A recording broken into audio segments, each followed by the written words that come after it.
D.El.Ed part 2 examination session 2021-23। প্রত্যেক শিক্ষার্থীদেরকে বলি, তোমাদের সামনে যে পরীক্ষাটা হতে চলেছে পার্ট 2 এর, সেখানে CC02 প্রথম দিনেই আছে। তো সেই CC02 এর কিছু সাজেশন আমি দিলাম। তোমাদের 2 নাম্বার, 7 নাম্বার এবং 16 নাম্বারে যে কোশ্চেনগুলো করতে হয়, সেই কোশ্চেনগুলোর সাপেক্ষে আমি কিছু সাজেশন দিয়েছি। প্রথমেই বলে রাখি, এই সাজেশনে যেগুলোকে বোল্ড করে দিয়েছি সেগুলো অবশ্যই করবে এবং তার সাথে যেগুলো দিয়েছি সেগুলোও করতে হবে। তবে বোল্ড করাগুলোকে কিন্তু কোনো রকমভাবেই ইগনোর করবে না। প্রথমে আসি, অপ্রথাগত বা অনিয়ন্ত্রিত শিক্ষা সংস্থা কাকে বলে, প্রথাবদ্ধ শিক্ষা সংস্থা কাকে বলে, শিক্ষার লক্ষ্যের সংজ্ঞা অথবা লক্ষ্যের অর্থাৎ শিক্ষার চরম লক্ষ্য কী। তারপরের কোশ্চেন হচ্ছে এডুকেশন শব্দের ব্যুৎপত্তিগত অর্থ কী, প্রথা বহির্ভূত শিক্ষার 4টি উদাহরণ দিন, সমন্বয়িত শিক্ষার 2টি লক্ষ্য লিখুন। এগুলো সবগুলো কিন্তু 2 নম্বরের কোশ্চেন। এখন তারপরে যে কোশ্চেনগুলো দেয়, শিক্ষার সাহায্যকারী 4টি ধর্মীয় সংগঠনের নাম লিখুন, যেমন রামকৃষ্ণ মিশন, বিভিন্ন মিশনের কথাগুলো, সেগুলো এখানে তোমরা লিখতে পারো। এছাড়াও আছে শিক্ষার ঐতিহাসিক ভিত্তি বলতে কী বোঝেন, প্রাক প্রাথমিক শিক্ষার 2টি বৈশিষ্ট্য লিখুন, বিদ্যালয়ের 2টি প্রয়োজনীয়তা লিখুন। এই কোশ্চেনগুলো কিন্তু 2 নম্বরেরই কোশ্চেন। এরপরে আসি যে পার্টটা ভীষণ গুরুত্বপূর্ণ, শিশুকেন্দ্রিক শিক্ষা। এখান থেকে কিন্তু এবছর একটা কোশ্চেন 2 অথবা 7 আসবেই। এবং কী ধরনের কোশ্চেন এসে থাকে, শিশুকেন্দ্রিক শিক্ষা কাকে বলে, শিশুকেন্দ্রিক শিক্ষার গুরুত্ব অথবা প্রয়োজনীয়তা, এটা কিন্তু 7 আসতে পারে। শিশুকেন্দ্রিক শিক্ষার উপাদানগুলি উল্লেখ করে তার সম্পর্কে আলোচনা করুন, এটাও কিন্তু একটা বড় কোশ্চেন হিসেবে আসতে পারে। তাই প্রত্যেককে বলে দিচ্ছি, শিশুকেন্দ্রিক শিক্ষা এই জায়গাটা কিন্তু খুব ভালো করে তৈরি করবে। CC02 পেপারের জন্য এইটা কিন্তু একটা খুব ইম্পর্টেন্ট পার্ট। নেক্সট আসি, বিদ্যালয়ের 4টি কার্যাবলী, শিক্ষণের সংজ্ঞা বা শিক্ষণের পদ্ধতিগুলো কী কী। এছাড়াও যে কোশ্চেনটা ইম্পর্টেন্ট, শিখন ও শিক্ষণের 2টি পার্থক্য লিখুন, অথবা আসতে পারে শিখন ও শিক্ষণের মধ্যে সম্পর্ক লিখুন। অর্থাৎ পার্থক্য এবং সম্পর্ক দুটোই কিন্তু রেডি করে রাখতে হবে। নেক্সট কোশ্চেন কি না, শিখনের দক্ষতা ও প্রকৃতি সম্বন্ধে লিখুন। তারপরে যে কোশ্চেনটা আছে, শিখনের প্রক্রিয়ার প্রধান 3টি স্তর উল্লেখ করুন। তারপরে একটি বোধহীন ও একটি অর্থবহ শিখনের উদাহরণ। এখানে কিন্তু শুধু একটি বোধহীন ও একটি অর্থবহ শিখনের উদাহরণ দিলেই হবে, তাহলে 2 নাম্বার দিয়ে দেবে। স্কিমাটা পেয়ে যাওয়ার কথা। পিয়ার লার্নিং বা সঙ্গী শিখন কাকে বলে, এটাও 2 মার্কসের question. Learning style, constructive learning, সংক্ষিপ্ত ধারণা দিন, এটাও কিন্তু 2 নম্বরে চায়। ওয়ার্ধা পরিকল্পনার 2টি বৈশিষ্ট্য, পরিকল্পনাটা খুব ভালো করে পড়ে রাখবে। এবার যদি 2টি বৈশিষ্ট্য চায় তাহলে 2 মার্কসে আসবে, যদি তার বিস্তারিত কিছু আলোচনা করতে বলে তখন বেশি নাম্বার দেবে।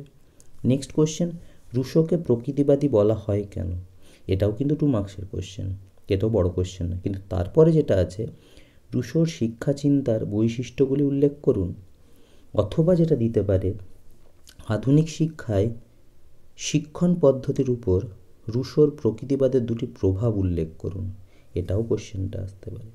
তারপর একটি কোশ্চেন দেওয়া আছে, এমিল কে, রুশোর ওখানটা পড়লেই পাবে। এমিল সম্পর্কে কিন্তু ওখানে এটা নিয়ে আলোচনা করা আছে, যে গ্রন্থের কথা আর কি অ্যাকচুয়ালি। ফ্রয়েবেলের শিক্ষা পদ্ধতির 2টি বৈশিষ্ট্য লিখুন, ফ্রয়েবেলের শিক্ষা চিন্তার উপহার ও বৃত্তির ব্যবহার সম্পর্কে আলোচনা করুন। এখানে কি বলছে, ফ্রয়েবেলের শিক্ষা চিন্তায় উপহার ও বৃত্তি ব্যবহার আলোচনা করুন শিক্ষা চিন্তার ক্ষেত্রে। নেক্সট কোশ্চেন কি, অরবিন্দের শিক্ষা পদ্ধতির বৈশিষ্ট্য। এখানে যে পার্টগুলো বলছি, এই যে রুশো থেকে স্টার্ট হয়েছে, এই কোশ্চেনগুলো সব কোন চ্যাপ্টারে না, যেখানে আমাদের কি রয়েছে, বিশিষ্ট গুণীমানী ব্যক্তিদের কথা বলা হয়েছে, সেখান থেকে কিন্তু এই কোশ্চেনগুলো আসে। অর্থাৎ মহান শিক্ষাবিদগণ যে চ্যাপ্টারটা আছে না, মহান শিক্ষাবিদগণ, সেখান থেকে কিন্তু এই কোশ্চেনটা আসে। আর এই যে একটু আগে বলছিলাম যে এমিলকে, যে কোশ্চেনটা বললাম এমিল, এই কোশ্চেনটা কি না, দার্শনিক রূপে লেখা এমিল নামক গ্রন্থে, কার, দার্শনিক রুশোর লেখা এমিল নামক গ্রন্থের একটি চরিত্রের নাম হলো এমিল। এমিল গ্রন্থে যে দুজন জীবনী বর্ণিত, অর্থাৎ এমিল গ্রন্থে যে দুজনের জীবন বর্ণিত হয়েছে তারা কে? এমিল এবং সোফি। এখানে এমিল হচ্ছে একজন ছেলে এবং সোফি হচ্ছে একজন মেয়ের কথা। তাহলে এই কোশ্চেনটাও কিন্তু এখান থেকে রেডি করতে পারো। আচ্ছা, তারপরে আসি কি, ডিউইর শিক্ষা চিন্তায় যে কোনো দুটি বৈশিষ্ট্য উল্লেখ করুন। শিক্ষাক্ষেত্রে বিদ্যাসাগরের যে কোনো দুটি অবদান উল্লেখ করুন। এবার আসি, শিক্ষাক্ষেত্রে বিদ্যাসাগরের যে কোনো দুটি অবদান, এটা যেমন একটা ইম্পর্টেন্ট কোশ্চেন, ঠিক তার পরের কোশ্চেনটা, নারী শিক্ষা বিস্তারে বিদ্যাসাগরের অবদান সম্পর্কে আপনার অভিমত ব্যক্ত করুন। এই কোশ্চেনটাও কিন্তু ভীষণ ইম্পর্টেন্ট কোশ্চেন। বারবার বলে দিচ্ছি, এই কোশ্চেনটা কিন্তু ভীষণ ইম্পর্টেন্ট কোশ্চেন। কোন কোশ্চেনটা? এই যেখানে আছে নারী শিক্ষায় বিস্তারে বিবেকানন্দর, এইটা কিন্তু ভীষণ ইম্পর্টেন্ট একটা কোশ্চেন যেটা এখানে আসতে পারে। নেক্সট আসছি গান্ধীজির বুনিয়াদী শিক্ষা, এটা অবশ্যই করতে হবে। তারপরে পিয়াজের বক্তব্য অনুযায়ী অ্যাসিমিলেশনের ধারণা লিখুন, এখানে জিজ্ঞেস করতে পারে এটা। নেক্সট, পিয়াজের বর্ণিত বিকাশের স্তরগুলির সংক্ষিপ্ত পরিচয় দিন। এই যেখানে যেগুলো বোল্ড করে দিয়েছি এগুলোও কিন্তু একটা ভীষণ ইম্পর্টেন্ট।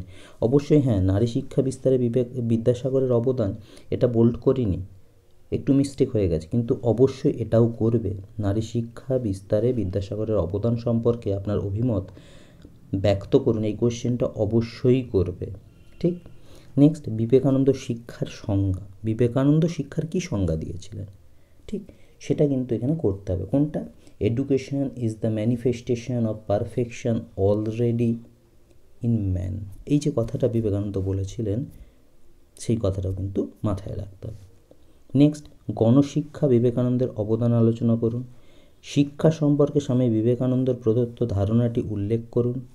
জ্ঞান শিক্ষা বিস্তারে স্বামী বিবেকানন্দের গুরুত্বপূর্ণ ভূমিকাগুলি একটি তালিকা প্রস্তুত করুন।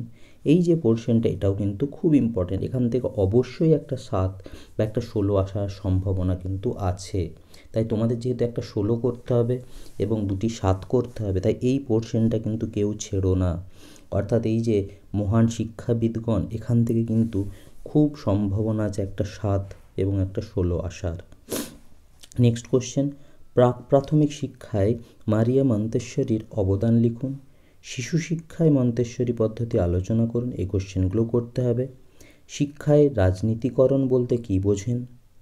বিদ্যালয় সংস্কৃতি কাকে বলে, এটা 2 নম্বরের একটা কিন্তু ভিভিআই কোশ্চেন, এটাও অবশ্যই রেডি করবে। নেক্সট, প্রশাসনিক ব্যবস্থা অনুসারে বিভিন্ন প্রকার বিদ্যালয়ের নাম লিখুন। বিদ্যালয় সংগঠন কাকে বলে? সিবিএসই, এনসিইআরটি, এনসিটিই এর প্রধান কাজ। অবশ্যই এর পাশাপাশি যেটা করে রাখবে সেটা হচ্ছে এসসিইআরটি। অবশ্যই এর পাশাপাশি যেটা করে রাখবে সেটা কি বললাম? এসসিইআরটি। এই এসসিইআরটির কাজটাও কিন্তু পাশাপাশি অবশ্যই করে রাখবে এদের সাথে সাথে, এটা যেন মাথায় থাকে। ক্লিয়ার? নেক্সট, শিক্ষা প্রশাসনের 4টি বৈশিষ্ট্য উল্লেখ করুন। স্কুলগুচ্ছের 4টি উপযোগিতা লিখুন। বিদ্যালয়ের কার্যাবলীতে নিকটবর্তী জনগোষ্ঠীর অংশগ্রহণমূলক 2টি প্রক্রিয়া উল্লেখ করুন। বিদ্যালয় সংস্কৃতির 4টি বৈশিষ্ট্য উল্লেখ করুন। শ্রেণীকক্ষ পরিচালনায় শিক্ষকের ভূমিকা, এটাও খুব একটা গুরুত্বপূর্ণ কোশ্চেন। শ্রেণীকক্ষ পরিচালনায় শিক্ষকের ভূমিকা, এটাও কিন্তু খুব সত্যি একটা গুরুত্বপূর্ণ কোশ্চেন, এটা অবশ্যই রেডি করবে। নেক্সট কোশ্চেনে আসি, বিদ্যালয় ভিত্তিক 5টি শিক্ষামূলক কার্যাবলী উল্লেখ করুন। বিদ্যালয়ের সাংস্কৃতিক বিকাশের কার্যাবলী ভূমিকা উল্লেখ করুন। নেক্সট আবার একটা গুরুত্বপূর্ণ 2 নম্বরের কোশ্চেন, অন্তর্ভুক্তিমূলক শিক্ষা কাকে বলে, এটাও কিন্তু ভীষণ ইম্পর্টেন্ট। অন্তর্ভুক্তি শিক্ষণের প্রয়োজনীয়তা কী? পাঠ পরিকল্পনা কাকে বলে? বিদ্যালয়ের কার্যকারিতার সংজ্ঞা দিন। পাঠদানে পাঠটিকার প্রয়োজনীয় কেন, অর্থাৎ পাঠদানের ক্ষেত্রে পাঠটিকা প্রয়োজনীয় কেন, এটাও কিন্তু একটা কোশ্চেন হতে পারে। সক্রিয়তাধর্মী শিক্ষণ বলতে কী বোঝো? 5ম শ্রেণীর জন্য 2টি সক্রিয়তাধর্মী শিক্ষণ পরিকল্পনা করুন। দলগত নেতৃত্বদান বলতে কী বোঝেন? দল কাকে বলে? প্রশাসনিক নেতৃত্বদান বলতে কী বোঝো? এই কোশ্চেনগুলো কিন্তু অবশ্যই করবে। নেক্সট যে কোশ্চেনটা, দল কাকে বলে, প্রশাসনিক নেতৃত্বদান বলতে কী বোঝো? এরপর একটা গুরুত্বপূর্ণ কোশ্চেন আছে ADKAR মডেল। এর পুরো ফুল ফর্মটা কিন্তু দেখে রাখতে হবে, অর্থাৎ awareness of the need for change, A for, D for deserve to participate and support for change, K for knowledge on how to change, A for abilities to implement required skill and behaviors, R for reinforcement to sustain the change।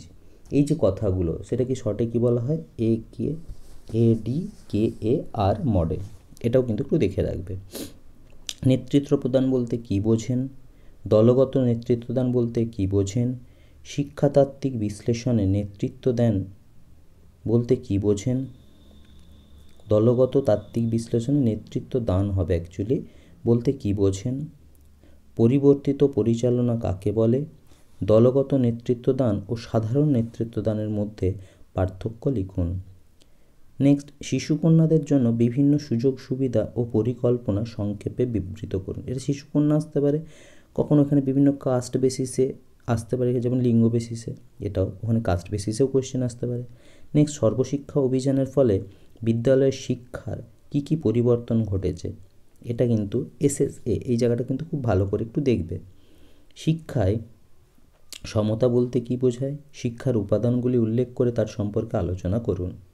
এরপরে আসি কারিকুলামের একটা part থেকে question, উদাহরণসহ বিভিন্ন প্রকার পাঠ্যক্রম আলোচনা করুন।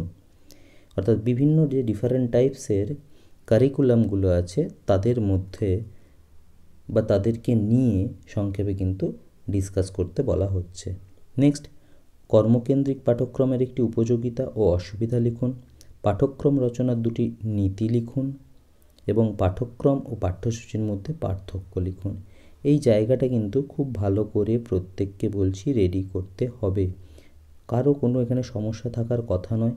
এই জায়গাটা কিন্তু খুব ভালোভাবে রেডি করতে হবে। ক্লিয়ার? প্রত্যেককে আমি সাজেশানের এই জায়গাটা বলবো যে তোমরা কি করবে, ভিডিওটাকে দরকারে পজ করে করে করে করে এটা দেখে নেবে, ঠিক? আর যদি এটা PDF প্রয়োজন হয় তাহলে আমাকে কমেন্ট করো এবং আমার সাথে যোগাযোগ করো, আমি এটা PDF দেওয়ার ব্যবস্থা করে দেব, ঠিক আছে? সবাই খুব ভালো করে পরীক্ষার জন্য প্রিপারেশান নাও, খুব ভালো করে। এবং আমি যে জায়গাগুলো বারবার বলছি বোল্ড করে দিয়েছি, প্লাস এই যে এই জায়গাটা বললাম, যে জায়গাটা কোনটা, এই যে বিশিষ্ট শিক্ষাবিদদের কথাটা, এই জায়গাটা খুব ভালো করে কিন্তু প্রত্যেককে করতে হবে, এটা মাথায় যেন থাকে। সেটা পিয়াজে আসতে পারে, বিবেকানন্দর গণশিক্ষাই বলো বা জ্ঞান শিক্ষা বিস্তারে স্বামী বিবেকানন্দের যে অবদান, অবশ্যই। নারী শিক্ষার ক্ষেত্রে বিদ্যাসাগর আমি বলবো, বোল্ড করিনি ঠিক, কিন্তু এই কোশ্চেনটাও আমি আবার বলছি খুব গুরুত্বপূর্ণ। ক্লিয়ার? অবশ্যই সেখানে পিয়াজেরটাও আমি বলছি না যে কম জোর দেবে, কিন্তু অবশ্যই বিবেকানন্দ অথবা বিদ্যাসাগরের পোর্শনটা মাস্ট দেখবে। আর এখানে এই যে জায়গাটা আছে, পিয়াজে বর্ণিত বিকাশের স্তরগুলির সংক্ষিপ্ত পরিচয় দিন, এই জায়গাটাও একটা ইম্পর্টেন্ট পার্ট। তো সবাই আশা করি এটা খুব ভালো করে করবে এবং প্রত্যেককে বলবো বেস্ট অফ লাক এবং ভালো করে পরীক্ষাটা তোমরা দিও।